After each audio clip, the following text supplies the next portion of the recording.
So it is 6 o'clock, and we'll get started. I am Beth Cobb, the superintendent of Essex Westford School District. And with me, I'm joined with Brian Donahue from EWSD and Diana, who is our COO, and Diana Smith, who is our COVID coordinator. She has been pretty amazing through this, and so glad that we have a coordinator. I don't know how happy she is about it, but we certainly are happy to have her. So tonight we'll get started. We're fortunate and thankful that the Vermont Department of Health, some people that work there, are here to talk to us and help us ease us a little bit about health and safety.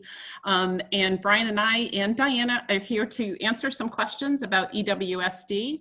But I want to let people know that are on this that we did a thought exchange, and I've taken all the thoughts that people had and concerns, and I separated them out. So I separated them into the Vermont Department of Health and the ones that I felt they could answer better than I could, because they're the experts. I'm not the expert at that. And then the ones that are really about EWSD. And I will be putting that together over the next few days and send that to all pre-K-5 parents. So because the thoughts, there came a lot of questions as well. So we will get started. So after the presentation, we'll have an opportunity. I will go through the themes that came up in Thought Exchange, and then we'll have an opportunity for parents to ask some questions.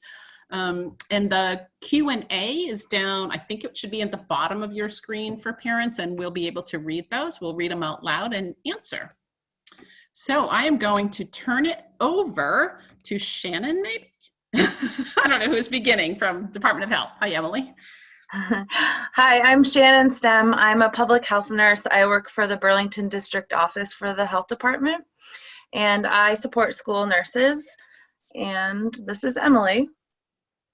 Hey everyone, my name is Emily Fredette. I'm the school health specialist in the Burlington District Office at the Vermont Department of Health, supporting schools and districts on health and wellness policies, practices, and programming.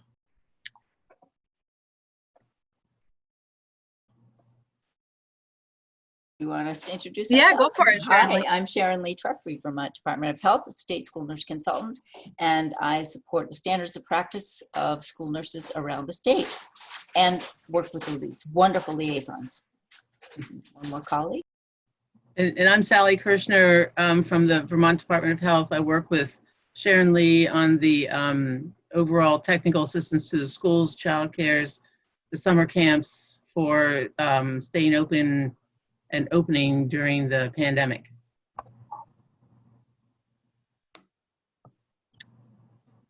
So I'll go ahead and share.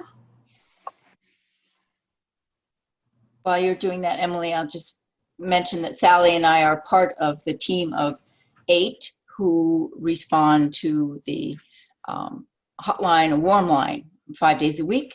You have experts with Emily and Shannon and Sally and myself, and we have 6 team members that are ready to answer questions from school personnel. And we have a space for families as well. Thank you. Thanks, Sharon Lee. All right, so we are here to share some information about reopening schools safely. We're the Vermont Department of Health, and we have a lot of guidance out there. So one important thing to note before we start is that the COVID-19 situation is changing, and it changes pretty quickly. So the information that we might be sharing with you today might change.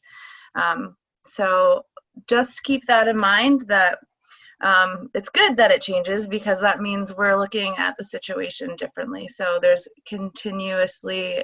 continuously being assessed to see what our needs are. The current context for reopening schools is that the national news has some different messaging, what's going on in the whole United States of America, but Vermont has a different situation. We're very different. We're doing great. We believe that it's mission critical to reopen the schools because of so many different reasons. It's very important for students to be learning. They need to be in schools for their social and emotional well-being. It's helping them stay connected. And it gives them access to supports that they might not have otherwise for emotional supports or physical supports. It gives them access to physical activity and access to healthy foods. Right. I lost my screen. All right. Why is it safe to reopen schools in Vermont? There are 3 really good reasons why it's safe to open schools in Vermont right now. The state has controlled the spread of COVID-19, doing many different things, but we're being really smart about it. There's a lot of great guidance out there. So many people have been working on information to share with schools on how to reopen. There's a lot of people working on this. There is a guidance document titled A Strong and Healthy Start, Safety and Health for Reopening Schools guidance document that lives on the Agency of Education website as well as the Health Department's website. But it gives guidance on how to put in measures to open up schools safely, but to reopen or move between steps. And we also know that we've had childcares open since the beginning, and we have done a great job. So we're keeping both the children and the staff safe. We did all summer. It was great. Mark Levine, our health commissioner for the Vermont Department of Health, believes we've come to a point in our response to this virus that allows us to bring our children back to school in a carefully considered, measured, and safe way. And researchers studying COVID-19 have gathered enough data to support the safe reopening of schools in Vermont. All right. So when Shannon talks about the data that we have to support Vermont schools reopening, we know that total from March until today, the total number of cases in Vermont has been 1,752.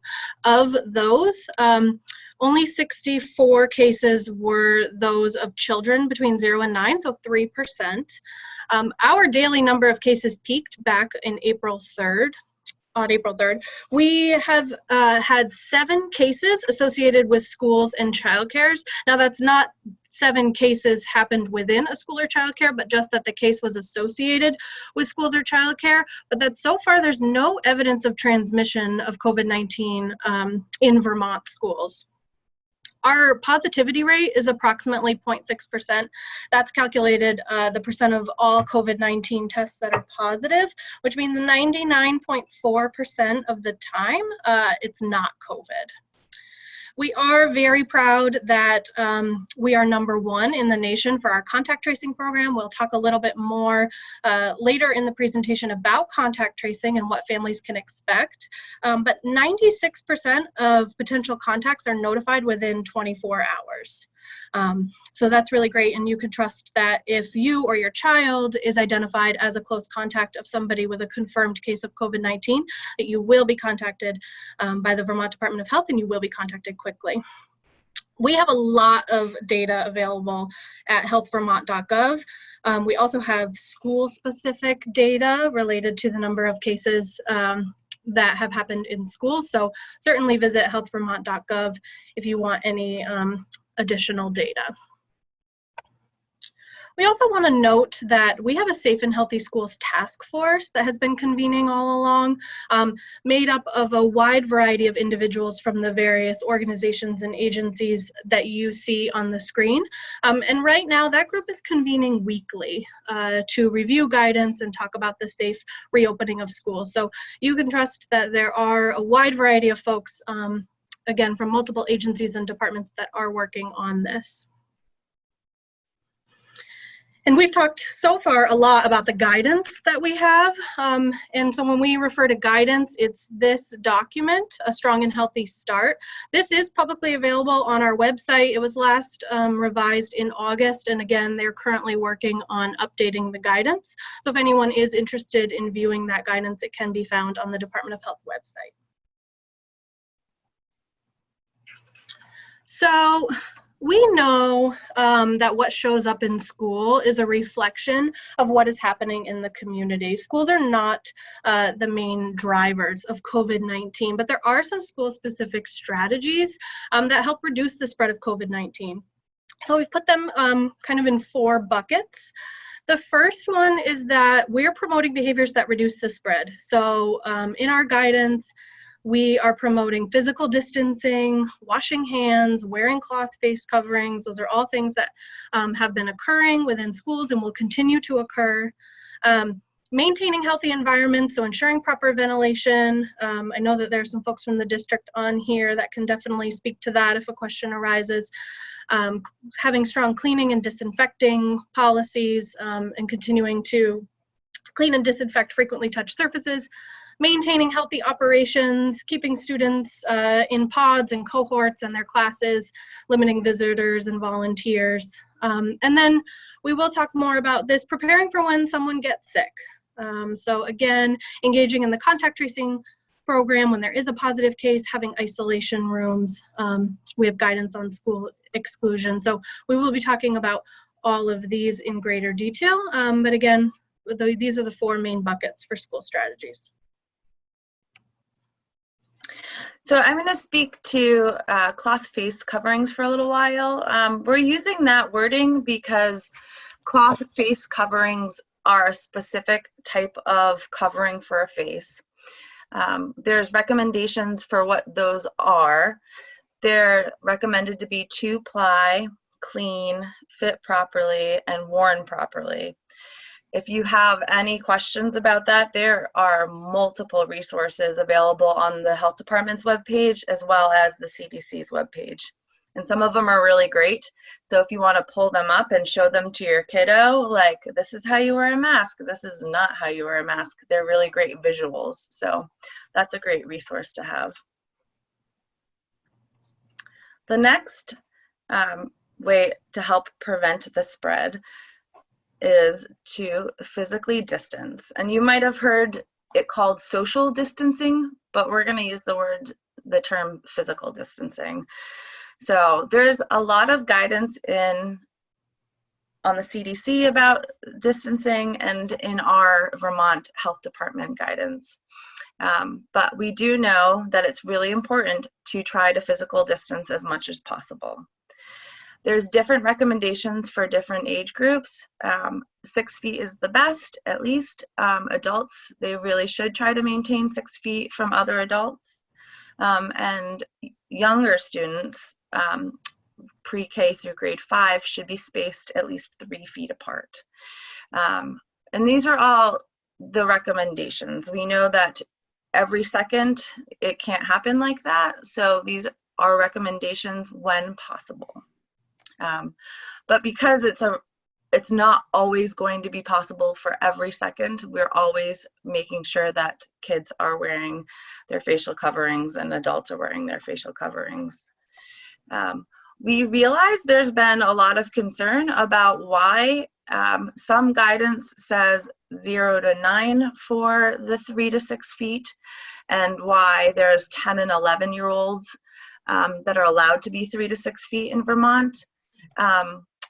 The Vermont's guidance is using grades to look at the recommendations for distancing. And there's a lot of reasons for that.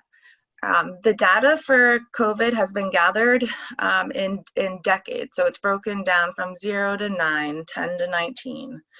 And we realize that that's like a fuzzy cutoff, that 0 to 9-year-old age. So we believe in Vermont that we think it's determined that the 10 and 11-year-olds are safe because they're more similar to that 0 to 9 age group than they are to like a 17 and an 18-year-old. And there's been pediatric infectious disease doctors from Vermont and pediatricians who've looked at this age range, and they've determined that it is safe for the 10 and 11-year-olds to be in school. Another thing that we're doing is we're screening kids and staff. We know that it's very important to keep everyone away from each other when they're sick. So there's a lot going into a screening check every day. They're looking for symptoms, cough, fever, sore throat, loss of taste or smell. So we're screening for that, and we're also screening for exposure. So to see if students have been or staff have been around someone that's positive. So we're screening people, and if they do not pass that screening, they're not going to come to school. And so here's some information about staying home when sick.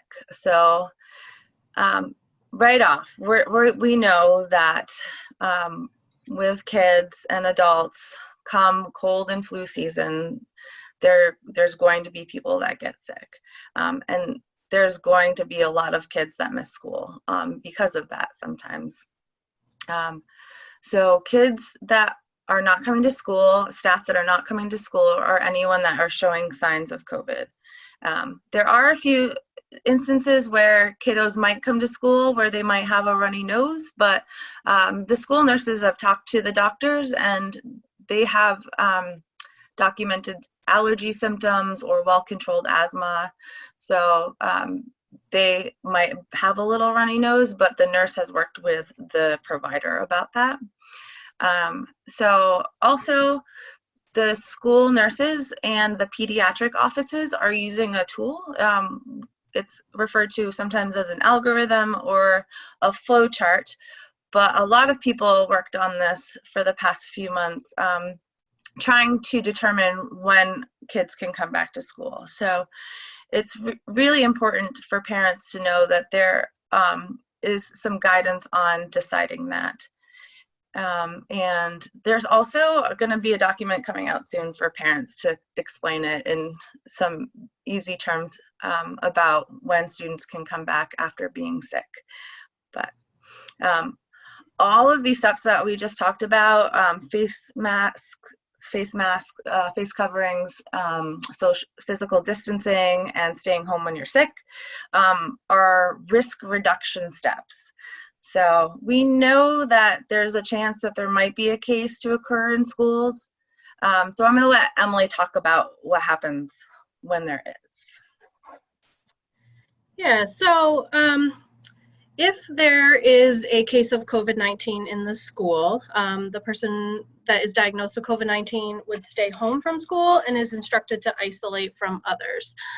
If the person was at school during their infectious period, the school administration and health department will work closely together to determine next steps. And that is including if a classroom or a school needs to be, or the entire school needs to be closed. Classrooms will be cleaned and disinfected, and then the health department conducts contact tracing. So you've probably heard a lot about contact tracing. Contact tracing predates COVID. This is something that the health department does and that we do well. It's a long used, precise, scientifically driven technique for outbreak control. And so again, our contact tracing program, 96% of close contacts will be contacted within the first 24 hours. And if you are, or your student is determined to be a close contact, you will be contacted and you'll be given instructions on how to quarantine. If you are not contacted by the Vermont Department of Health, you were not determined to be a close contact, and so no other action is needed on your part. And then decisions about when a student or staff can return to school will be made with the school nurse in partnership with the healthcare provider and the family. Everyone will work together and refer back to that algorithm that Shannon talked about. And so again, what happens in schools is a reflection of what's happening in the community. And so we just want to encourage folks to continue with the recommended prevention strategies for out of school for all members of your household. So again, masks, physical distancing, following travel restrictions and quarantine requirements. The Agency of Commerce and Community Development updates a map. I believe it's updated every Tuesday at this point. And has instructions for what to do if you travel out of state to a county with high rates of COVID-19. So we're just asking all folks to follow those travel restrictions and quarantine requirements. We also want folks to get their influenza vaccines. They're very important this year. So communicating with your child's medical home to arrange for an influenza vaccine. And then annual well child visits are still really important. So if your child does not have a primary care provider or insurance, you can contact 211 for support. So we gave you all a lot of information in a short amount of time, and certainly we are available now to answer questions, but we want to let folks know that we have a lot of information that was covered in this presentation and more at our website, healthvermont.gov/COVID. The screen that you're seeing right now is from our frequently asked questions page. You can view all of the frequently asked questions, or in that box that you see on the screen, you could just type in either a keyword or a question, and the answer and the information related to that will pop up. So we encourage folks who have any questions certainly to explore our website. Not only can you get your questions answered, but we've also created a lot of one-pagers related to school reopening for families. So that can be a great place to get information. Great, thank you so much. Very helpful to go through the presentation. If you want to, I don't know if you might want to leave it up to go through, or you can stop sharing your screen. It's up to you on how you want to do that. So we can leave it up. Okay, you might find that you refer to a slide. So I have themed the questions or have some concerns and questions that came up again from a thought exchange for those that just joined us.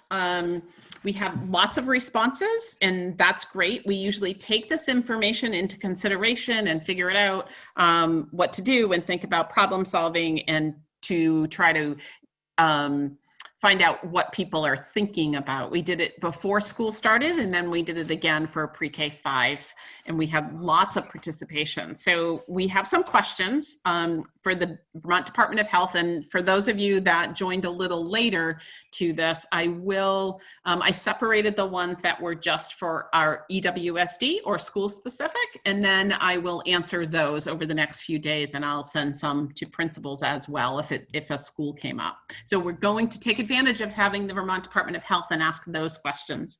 So one of the ones that kept coming up is the risk of a full shutting down with flu season coming, cold season, and having to go totally remote with either the COVID or just having, the flu season. I think that's a big concern to people.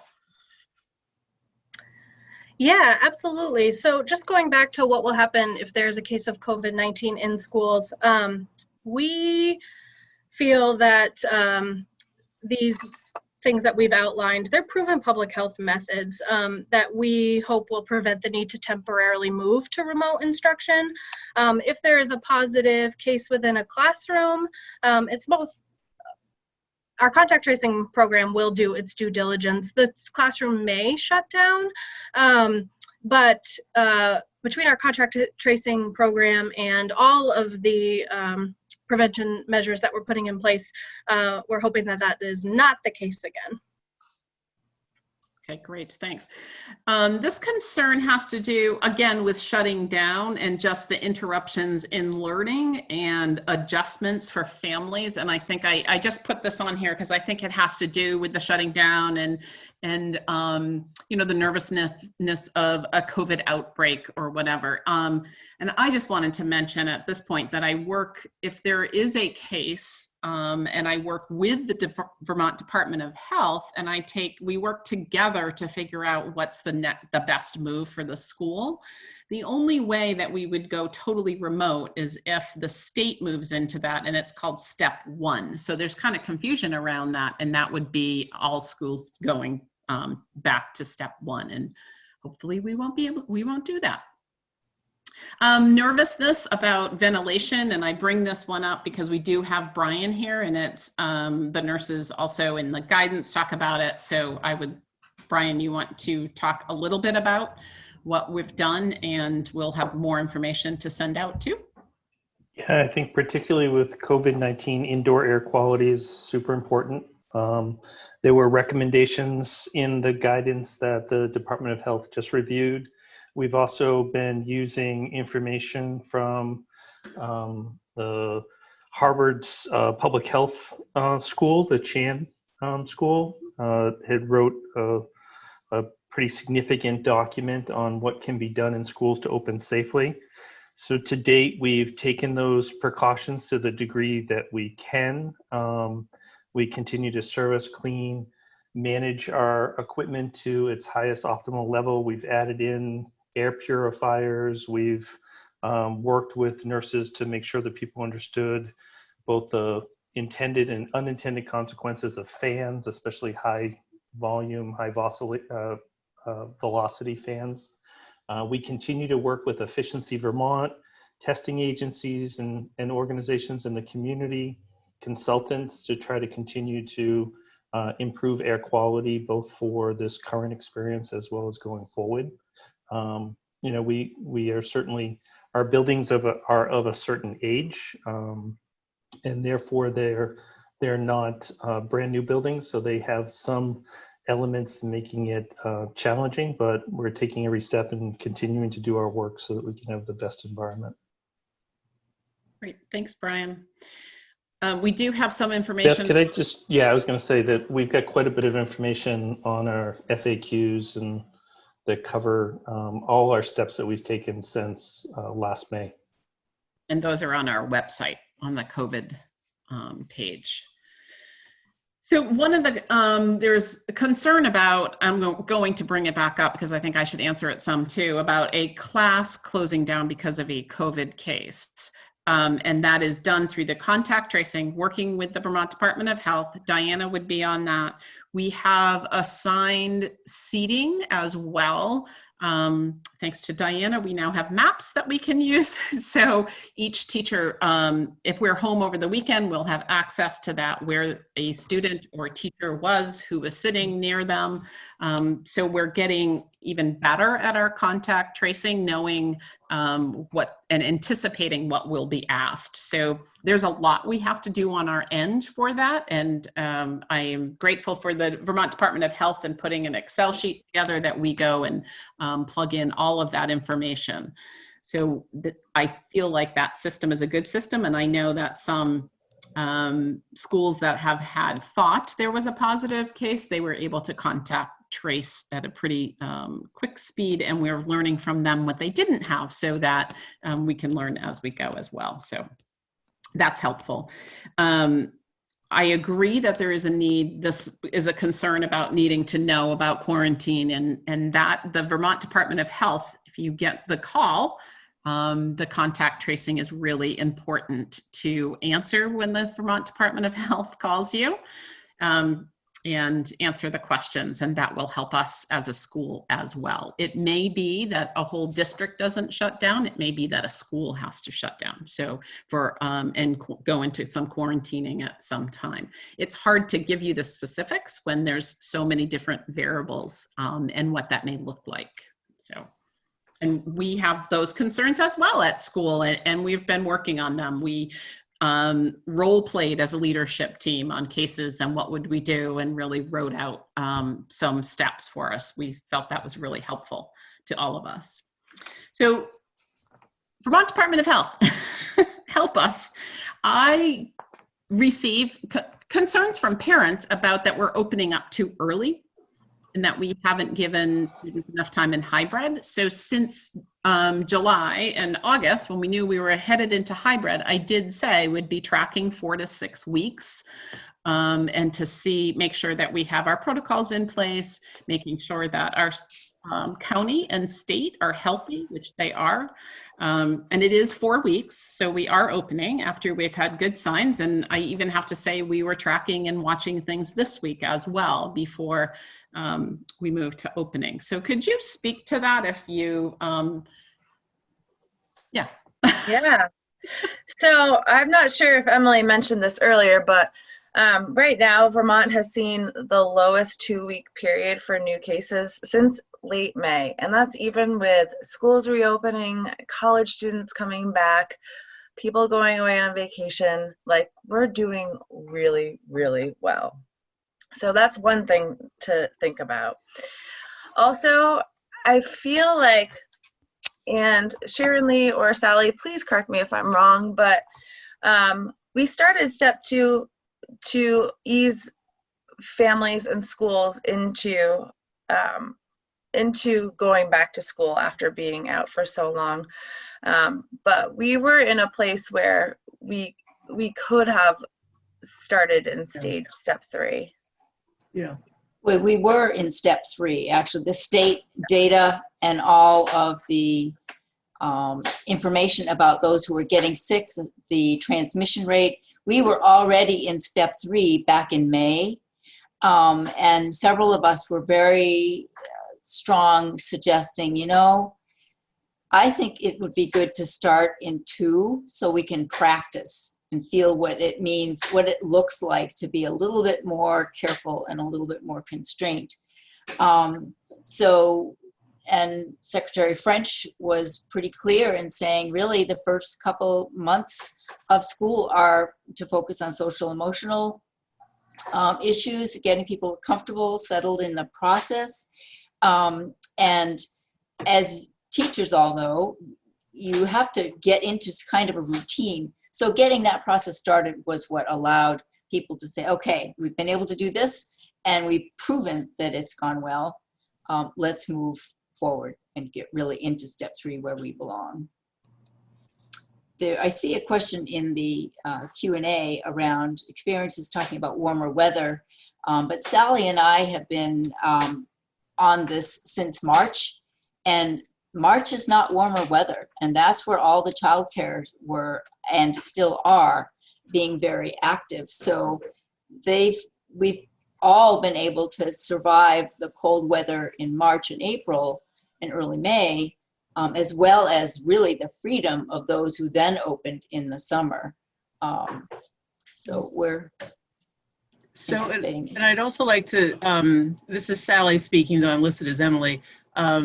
Listening to what Mr. Donahue has done with all the ventilation system, that's been another big step forward that maybe wasn't in place in May, but makes the school building Excellent. safer as we have to close windows and get ready for the blizzards. So a lot of work has been done over the summer to prepare for schools in warmer weather and in the Vermont winter.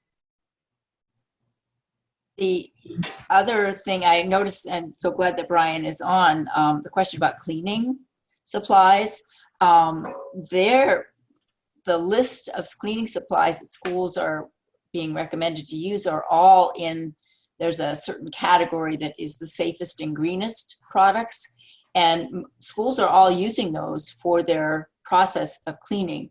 And having worked with Efficiency Vermont, I know that Brian is really comfortable with all of those materials.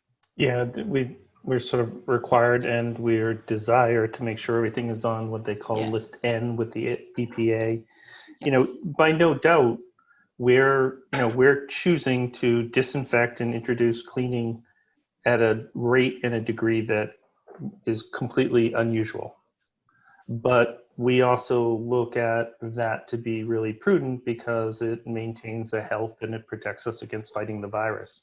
I mean, we never have had an experience where we're disinfecting the school, or cleaning the school while students are in there. We're usually kind of going, but we've made sure that we're with the EPA list N. We made sure that we're doing it with training and based upon all the labeling, and that we continue to work with people that know far more than we do about these kinds of things and have degrees that help us rely on their information. Yes, so our team, both Emily and Shannon and Sally and myself, we work with the industrial hygienists at the health department who were part of informing the plan to work with Efficiency Vermont and to make all of those lists, the N list and all of the guidance. Schools today and childcare still call, and we can provide a higher level of content expertise around some products when people have questions. So that's always a resource that's available. And I sit on the asthma advisory panel, and certainly the whole reason about indoor air quality is related to minimizing asthma triggers and anything, allergies, all of that. So this has all been discussed back in the spring as related to safety and indoor air quality. There's a question, and the question and answer is about 3-foot spacing. It doesn't seem possible, available at EES, Essex Elementary, and I would say that's come up in other schools as well. There has been furniture. I don't know if you've been in the building and in the classroom. There's been furniture removed, and we also used an architect to look at the square footage of the classroom sizes and the round tables, trapezoid tables, and gave people an idea of teachers and principals an idea of how to set it up with that 3-foot. We also have some barriers for some classrooms that are needed. Teachers have some protection now, sneeze guard kind of things. So we are finding that the 3-foot spacing does seem to be at all the buildings. We, in our students in the rooms with the students with older children, as they're larger, we did have separated out some 5th grade to create another classroom for 2 of our 5th grades in Fleming and then one at Founders. So we're doing that. We're also, there was a concern about lunch, and we've also, some of the schools are being really creative around lunch. We are using cafeterias more with cleaning in between and spreading out. Also, one of the schools is putting some tables in the gym area to be able to spread out one of the classes that they don't all fit in the cafeteria. So those concerns around lunch have really, principals and staff have been really problem solving around to help with. So one school is taking half the kids out of the classroom while the other half is in there, which is now. So they seem to be working on those. Maybe the health department could talk some. I know that it's Diane and I often talk about it, the 15-minute rule, sort of the proximity with duration, you know, so that sort of the passing in the hallway kind of concept, or that kind of moment. Yeah, absolutely. So when we talk about a close contact, what our contact tracing program is using is folks who are within 6 feet of somebody for more than 15 minutes at a time. So it's not the person that you're passing in the hallway or the front desk person that you wave to on your way in. It's really within that 6 feet for 15 minutes or more. Great, thank you. One person asks about the children wearing masks and making sure that they're washed and to prevent the spread. I think that's, you know, we're talking about our community members and our neighbors and fellow parents. So I think that that's a great point. We can remind people, certainly. I don't think that as a school we can police that.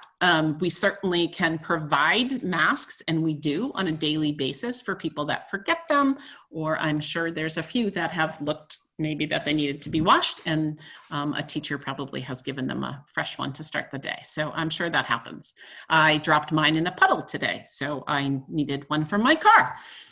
Things like that happen. So we do have extras and spares around the district. We have lots. Yeah, it was one of the, I would just say it was one of the things that we needed to do where we were not prepared in March, but we spent that time to create supply chains for PPE, face coverings, and other needed supplies. So we stocked up, and we have about 27,000 disposable masks in both adult and child size, plus we have other masks that are intended for staff. So those were some of the efforts. And then we gave every single student received 2 cloth masks. And then we have the supply of the disposable and so forth. So we recognize that there may be some new hygiene requirements that we're just not used to, washing masks. But we're trying to match that with easy accessibility to a new mask if someone needs one. There's lots of questions, Emily and Shannon, about travel. And people being concerned around Thanksgiving and Christmas, our holidays coming up, and people traveling or, you know, going somewhere or even having visitors in Vermont. You know, again, it's our neighbors and our community, right? We want to keep everybody safe. So do you have any wise advice for us on what we could do with that with families and reminders and...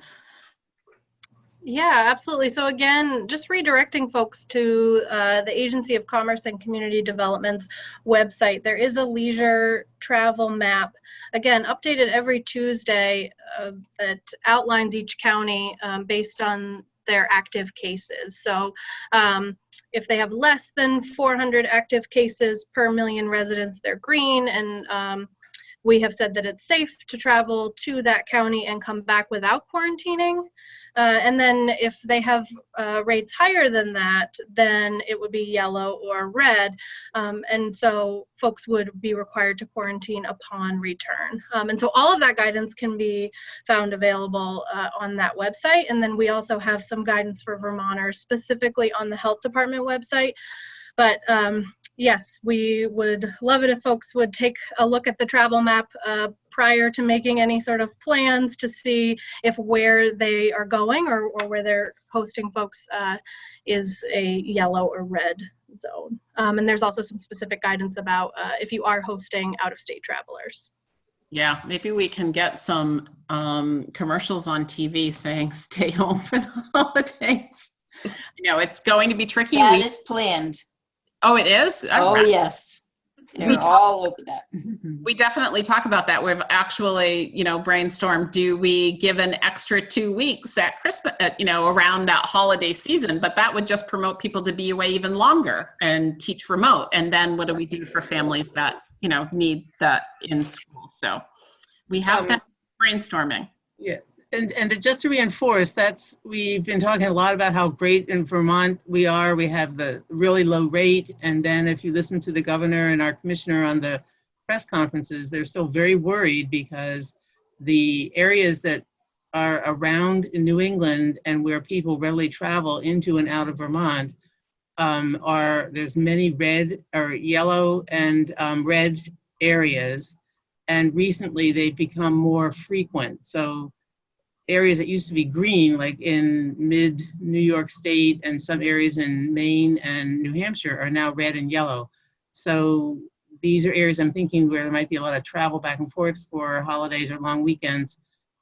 And the governor is very worried that this is going to be what's going to make Vermont start to have a higher case rate. So we have to be real careful. And maybe I'm just trying to think of my own personal life. Some of this holiday season, it might be you have a big Thanksgiving dinner planned and then you have a blizzard. So your family has to stay home. So this might be instead of the blizzard that you have to, for 1 year, have not a big family celebration.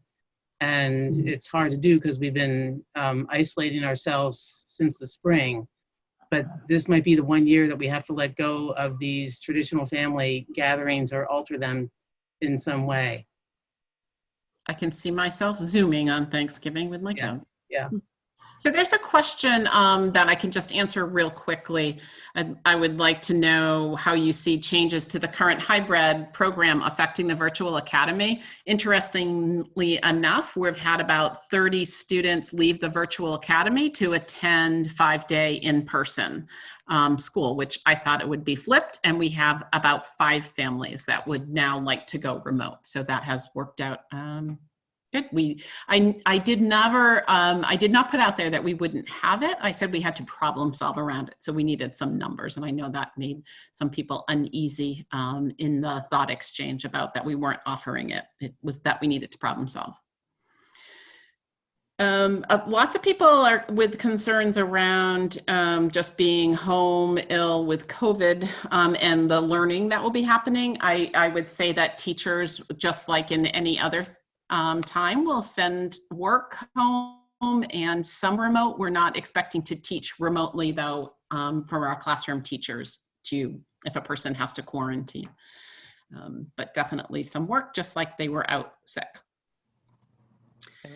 And Beth, maybe somebody at the department can address the question that's come in a couple of times about kids facing each other. Yes, I saw that in the chat box. Yes. Kids facing each other, working. This one person said at a round table facing each other. So 3 to 6 feet apart with masks facing each other. What is? I can speak to that. So in the guidance is written, understanding that there might be different ways that it looks like in the school. So step 3's guidance is to the extent possible, you do these strategies. So it is recommended that there is guidance that students sit facing the same direction rather than facing each other. But if configuring your classroom differently and further, like for a larger spacing, might be a better alternative if they're further apart. It's hard not knowing each classroom and what it looks like, if there's plexiglass barriers in some of them or not. So it's hard to speak to that, but the guidance is really like, do the best you can, and there's so many things to consider. And the really great thing is that we're doing all of these other things. We're wearing masks, we're washing our hands, kids aren't coming to school sick. So those are all the other things that are protecting us in that moment. Right. I think about it as layers, right? Yep. So every time we add, like 3 foot is one layer, mask is another layer, staying home when sick is another layer for the protection. That's how I visually have to think about it. So one of the questions is about learning again if close contact, and with working with the Vermont Department of Health, we would determine who needs to quarantine. If it's a class, I would say that the teacher would be quarantining as well, and we would go to remote in that way if the teacher is. So we are planning, and our wonderful IT people are planning that Chromebooks are going back and forth. We don't know when. It's kind of like a snow day. We don't know when they're going to happen, although we have a little clue with the weather. Looking at the weather, this is a little harder to predict, but we do anticipate that the Chromebooks will be going back and forth. So Brian, can you want to do some of the chat box, Brian? Yeah, I was just kind of going through. I think we got a number of them with the facing. I think I was seeing, there was some question about why is Essex Westford the only school? Maybe you can speak to that with regards to. Sure. So we were, as a district, we did announce reopening before others did. But as a Champlain Valley Superintendents Association, we have been talking about it. And again, I did message that we would be looking for, after we started, 4 to 6 weeks into the year. And if all our benchmarks were met, which they are, and even in the latest, I said, even in the next 2 weeks, but this is what we're planning to do. So we try to give families and our teachers enough time too to think about and problem solve. So we knew and had hoped, I told the board back in July, I've been pretty adamant about bringing our youngest students in, and feel really good about that as we look to and we start to assess our children. We're realizing how much learning was lost since March. So, and even before that. So we feel pretty strongly that we're doing the right thing. So there are other districts around us. I think Mount Mansfield starts next week with their youngest. So they just announced a little later than me. Or than us. I think the other question that I see here is, and it may kind of come back to the contact tracing. So step 3 and Secretary French's idea that we can be more flexible with our cohorts and our pods, and there can be a little bit more kind of dynamic grouping in that. How does that work with contact tracing? The question here is, with our elementary school having a more open recess rather than one class at a time, how does contact tracing work if there's multiple classes out at recess and we're trying to track it down? I think generally we're giving you the data of who could possibly have been in contact with that person based off of some instructions of close contact. and then we just start to go through the contacting of people to Yeah. touch base with them, right? Yeah, I mean, every situation is different, and these contact tracers will ask a lot of questions, and they really want to get all the kids and all the staff members identified if they are a close contact as soon as possible. And there's a lot of ways that schools have come up with to keep track of who is near who and what time and for how long. And that's really, really important. If there's like being outside with other kids is safer. We're still looking at the 6 feet distance, but they might just be playing, and like a different class might have could possibly only be around another kid for less than 5 minutes, and they might not be considered a contact because of that. There's a lot of things that go into it, so it's really hard to say specifically what will happen in that situation, but the schools are keeping really good track, and we're asking really good questions. So Yeah. There's a Can I question. speak to that? Yes, sure. So we have 3 schools that have given us some guidance on what has worked, and our epidemiologists have agreed that one strategy is to identify the teachers first, kind of put them on the top of the list, because the teachers are keeping track. They're monitoring the students. Additional strategies have been when you have contracted people like physical therapists, occupational therapists, or speech and language, or somebody moving from building to building as part of the school district, is to have everyone sign in. So there's a really nice tracking system, being sure that the teachers get their class list signed in, that any buses use, that you have a list of the assigned seating on the busing and things like that. And that's been working really well. Schools are doing things across the state very well. It's really been helpful to the health department. And we don't have transmission in schools, and very minimal in childcare. There's a question on here just about teaching and working one-on-one with a student. It's definitely possible to work one-on-one and be side by side a student. I was a teacher. There's not often when you have a full classroom that you're working one-on-one opposite a student for more than 15 minutes. If it is, there's tables in the classroom, and we have the sneeze guards to be able to guard that. So one-on-one, we are getting really good one-on-one and guarding and protecting. We have face shields that teachers can wear if they feel more comfortable along with their face mask. So we've been working through those as well. It was actually our first instruction we did after being closed with the extended school year program. Right. So we came out of the gate with that type of instruction, and we had a high degree of success with it. There was no infection and no process there. So. Yes, there's some, Emily, I think, I don't remember Shannon or Emily, which one spoke to it, but there's still questions about that 11, 10-year-old, 5th grade. I don't know if these people jumped on later or the question came up earlier. Do you want to share your, I don't know, how do you want to answer that? I can speak to that again. So the way our data is set up, tracking positive cases goes from 0 to 9, 10 to 19, and so on. So we're looking at it in those 10-year, decade time periods. And we're looking at students in Vermont from a grade perspective, so pre-K through 5th grade.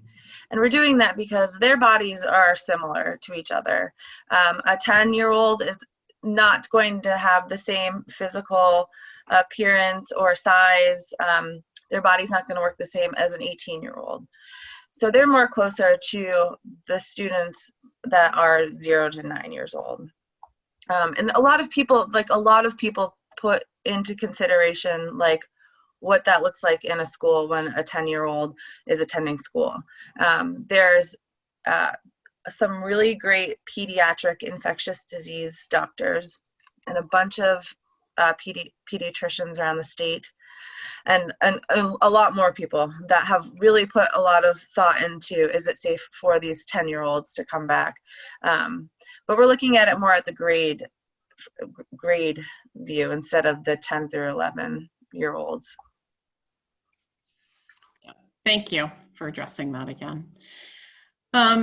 There's a question that I can answer quickly. I think that just how teachers are feeling about there's a mix. I know that when I first was going around at the beginning, that people were really excited to have kids back in the building and asking, can we just do this? Why do we have to wait? Can we have more? And then we have people that are anxious, and we've been working with them as well.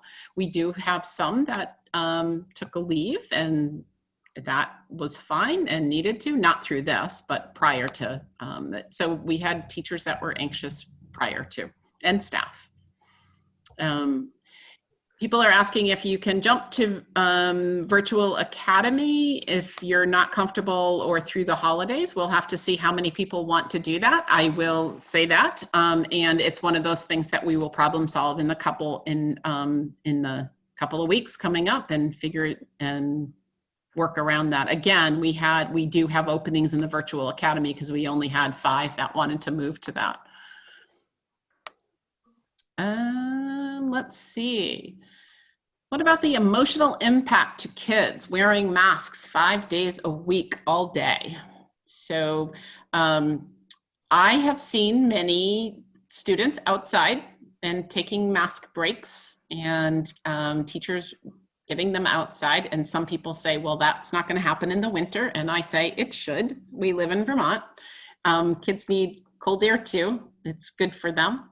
And there's mask breaks as well. Teachers have worked those into their schedules and things like that. Do you have any comments on that? I know daycares take mask breaks and things like that, but.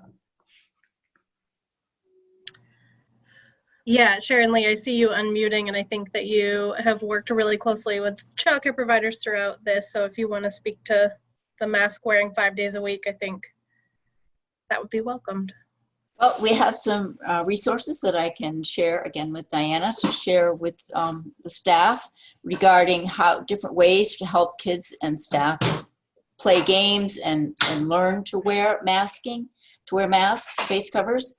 But what we know from the childcare providers and from all of the people, I mean, we've been doing this for 6 months, and we're on the phone every single day for 7 hours to people with very similar questions.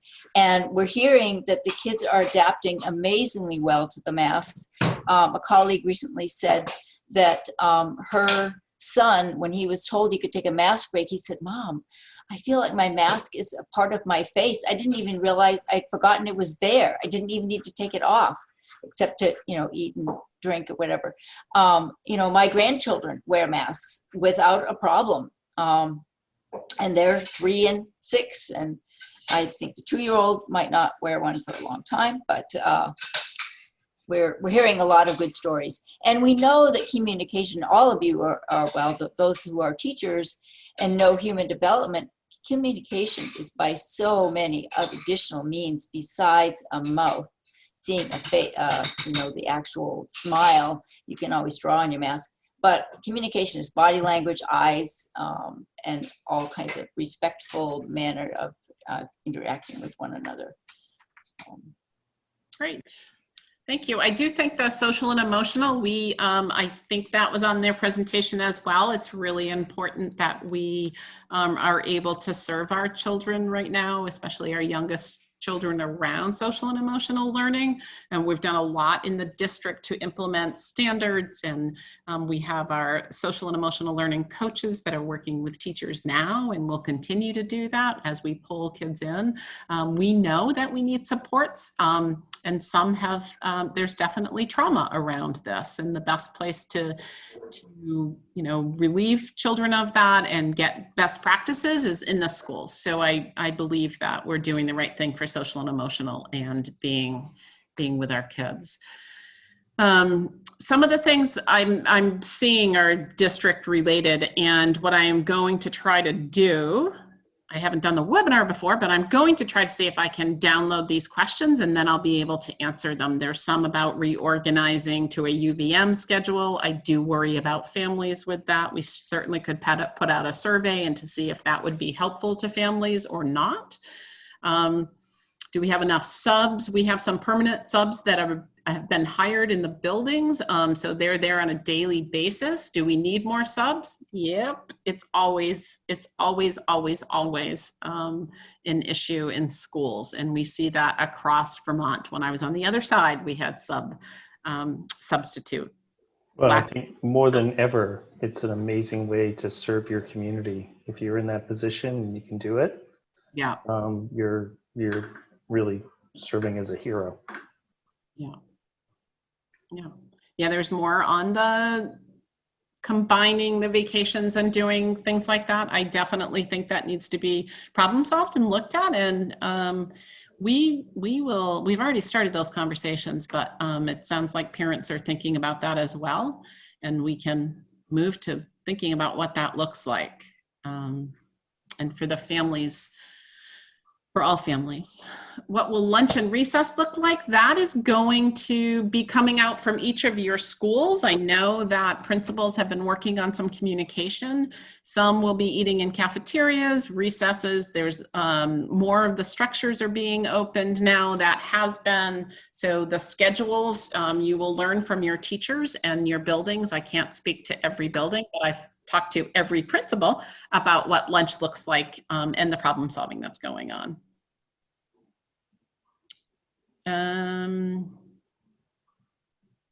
I don't know, I'm seeing, I don't know, Shannon and Emily, are you scrolling through those questions and answers? Or is there anything else that you're feeling like?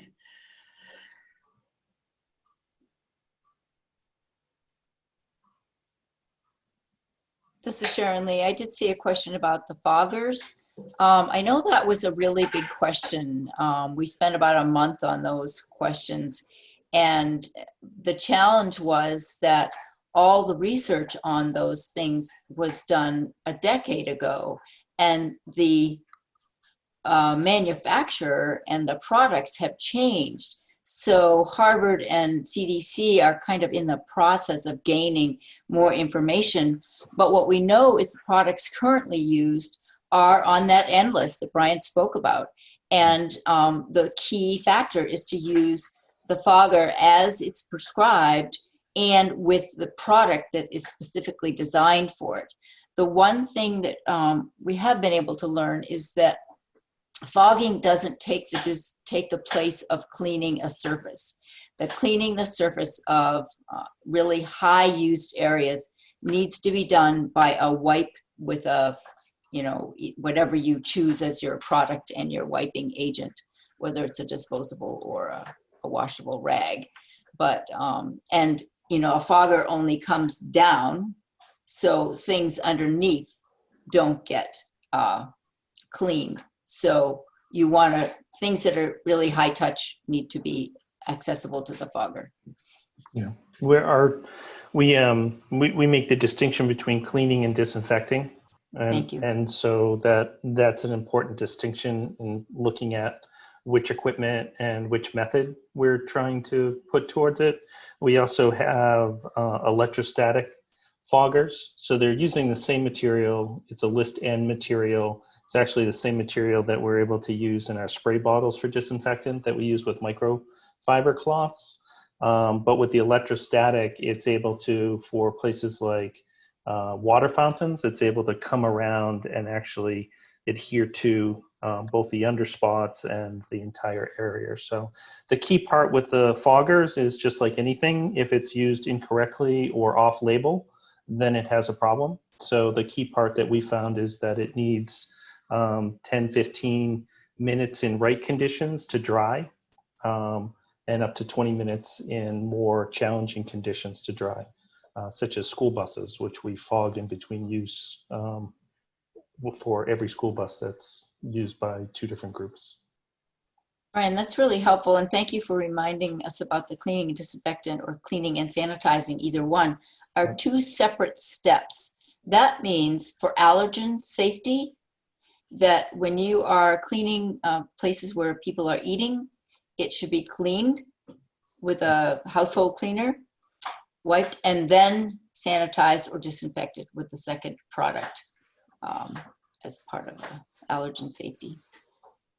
Thank you. Beth, I know you're probably trying to wrap up, but there's a question that comes up a lot that just came through about keeping siblings home when a child wakes up sick. Yeah. This comes up a lot. There is no guidance to keep a sibling home if another child at their household or a family member is sick unless they are a confirmed positive case. So, and that goes for staff too. Like if you're, the staff members are going to school and they have someone at home sick, if they have not been confirmed with a COVID positive result, then there's no need for them to quarantine, to stay home. So the reasons why we're excluding kids from school or teachers from school is if they are symptomatic, have a fever, or are close contact with a confirmed case. So. Great, thank you. There was a question on here too about older students, middle school, and I'll add high school too. And is there any talk about us going back full time with them? The challenge with that is that the 6 foot rule didn't change for them. It's still 6 foot physical distancing. I'm going to switch my change from social to physical. Thank you. So that hasn't changed, and we could not do that in the classrooms because of the 6 foot distancing. So we're not ready to make that move. We have talked about different, maybe flipping on off Wednesdays. Our Wednesdays, though, have been used in a hybrid model to really touch base with those that are on remote and do some remote planning because it was so new to teachers and for us to get better at that. So that's why we were using Wednesdays. So no talk right now about fully coming back, trying to meet the needs of students. Maybe students that are struggling, they could come in. So those are the kind of conversations. Any ideas, let us know how we could do it. Love to get everybody back, but not yet. I do want to wrap this up because we are beyond the 7 o'clock that we invited our guests to, and I really appreciate that they're here. Again, Brian and I will take the questions and answers in the chat box, and we will answer questions that didn't get there. And if I don't know the answer to one, I know who I can send it to. So that would be helpful. Some really seem to be about school specific, so we can answer those, or a principal can, but I would just like to thank the Vermont Department of Health, Emily and Shannon and Sharon Lee and Sally for being with us tonight. Again, they were gracious to be with us last Wednesday and help us with teachers, and then to do this one. And I did see a few people that I know work at other districts. You might have some more out there. We have a parent that's a superintendent. She might want you to go over to Colchester. So thank you so much for doing this. It's been very helpful, and your presentation is great. And did you send this presentation to me? We did, yes. Okay, so I will send this out to all pre-K-5 parents. I might even send it to everybody, and the recording, because I think it's real helpful to have this. So I appreciate you coming, and Diana and Brian, thank you. And thank you, parents. We had a great turnout. Makes me want to do another one. It was good, great way to I can't see parents, but have parents on. So thank you so much. Thank you. Thanks for all your work. Thank you very much. You're welcome. Hi, everyone. Bye-bye. Thank you. Bye.